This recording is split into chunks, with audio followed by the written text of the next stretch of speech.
জামে মসজিদ কমিটির উদ্যোগে তরুণ মুসলিমদের উৎসাহ বৃদ্ধির লক্ষ্যে আয়োজিত আজকের এই ঈদ উপহার বিতরণ অনুষ্ঠানের সম্মানিত সভাপতি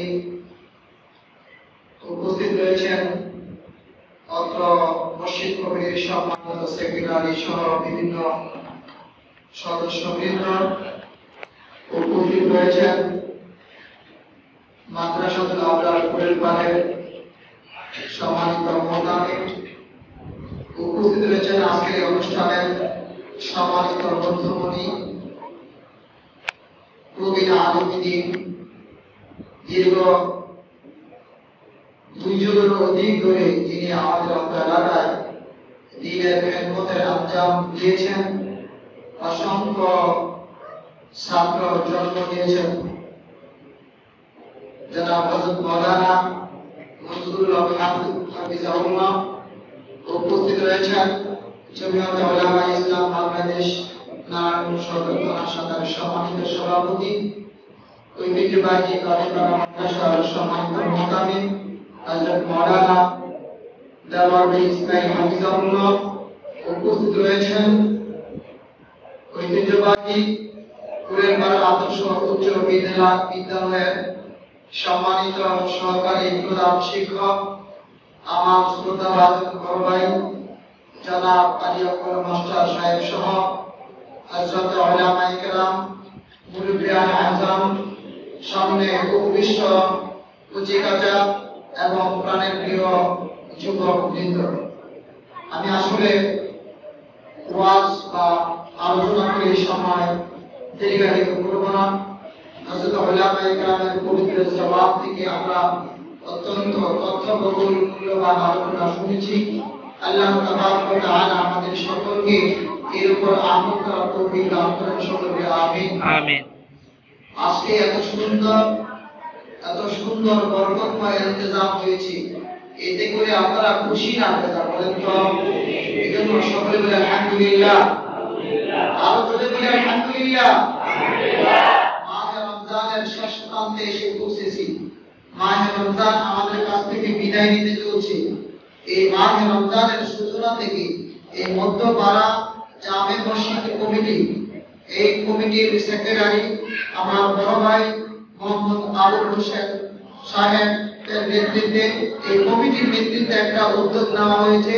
যে সমস্ত যুবকরা এই মাহে রমজানে কেন তাদেরকে পুরস্কৃত করা হয়েছে, এই বিষয়টা প্রত্যেকটা গ্রামে গ্রামে, প্রত্যেকটা মহল্লায় মহল্লায় যেন ছড়িয়ে দেওয়া হয়, সবার কাছে যেন এই মেসেজটা দেওয়া হয় যে কুড়িলপাড় মধ্যপাড়া জামে মসজিদের পক্ষ থেকে যারা 5 ওয়াক্ত নামাজ জামাতের সাথে তাকবীর ওলার সাথে আদায় করেছে একাধারে 40 দিন পর্যন্ত, তাদেরকে পুরস্কৃত করা হয়েছে।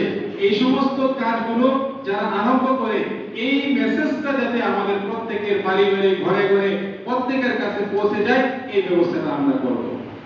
লাভ কি হবে? লাভটা তো আমি আগেই বললাম যে লাভ হবে আপনার এটাই যে আপনি এই উদ্যোগ নেওয়ার কারণে যে মানুষগুলো নামাজি হবে, যে যুবকরা নামাজি হবে, যে যুবকরা নামাজি হবে এবং যে সমস্ত কর্মজীবী মানুষরা নামাজি হবে। অনেক সময় অনেক কর্মজীবী মানুষ দেখা যায় কাজের অজুহাতে নামাজ ছেড়ে দেয়। অনেক যুবক ছেলেরা নামাজের প্রতি আগ্রহী নেই, অনেক ছেলেরা স্কুলে লেখাপড়া করে নামাজের কথা চিন্তা ভাবনাই করে না। অতএব যদি এমন একটা উদ্যোগ নেওয়া হয় প্রত্যেক সমাজে, তাহলে ইনশাআল্লাহ আমি এটা আশাবাদী, তাহলে প্রত্যেকটা আমাদের গ্রামের, প্রত্যেকটা গ্রামের মহল্লার, প্রত্যেকটা এলাকার সমস্ত শিশু থেকে বৃদ্ধ পর্যন্ত প্রত্যেকটা মানুষ তাকবীরে উলার সাথে নামাজ পড়তে সচেষ্ট হবে। কি বলেন, কথা ঠিক না নাকি? ঠিক। আপনারা যেমন একটা উদ্যোগ নিয়েছেন, 5 ওয়াক্ত নামাজ জামাতের সাথে আদায় করেছেন। শেষ করব যে আপনাদেরকে উৎসাহ উদ্দীপনা দেওয়ার জন্য এই মসজিদ কমিটি এরকম একটি সুন্দর উদ্যোগ নিয়েছে। ভবিষ্যতে এই মসজিদ কমিটির সদস্য আপনারা হবেন, ঠিক না? এই জন্য আপনারা এখন থেকে শিক্ষা গ্রহণ করবেন। এই এলাকার মধ্যে, পুরো ইউনিয়নের মধ্যে যত ইসলামিক কালচারাল উদ্যোগ নিবে, সেখানে আপনারা ঝাঁপিয়ে পড়বেন। বাতিলের বিরুদ্ধে আপনারা ঝাঁপিয়ে পড়বেন। ভালো কাজে যখন উদ্যোগ নেওয়া হবে, আপনারা এই ভালো কাজের সাথে থাকবেন। এই প্রত্যাশা ব্যক্ত করি আমি আমার সংক্ষিপ্ত আলোচনা এখানে শেষ করছি। আসসালামু আলাইকুম ওয়া রাহমাতুল্লাহি ওয়া বারাকাতুহু।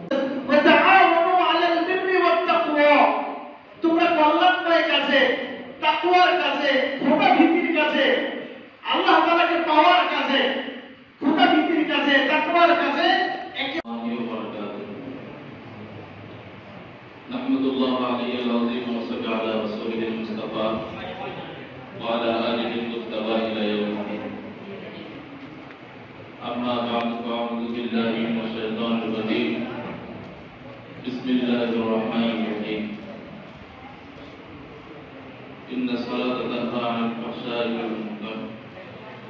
صدق الله مولانا العظيم وصدق رسوله النبي الكريم.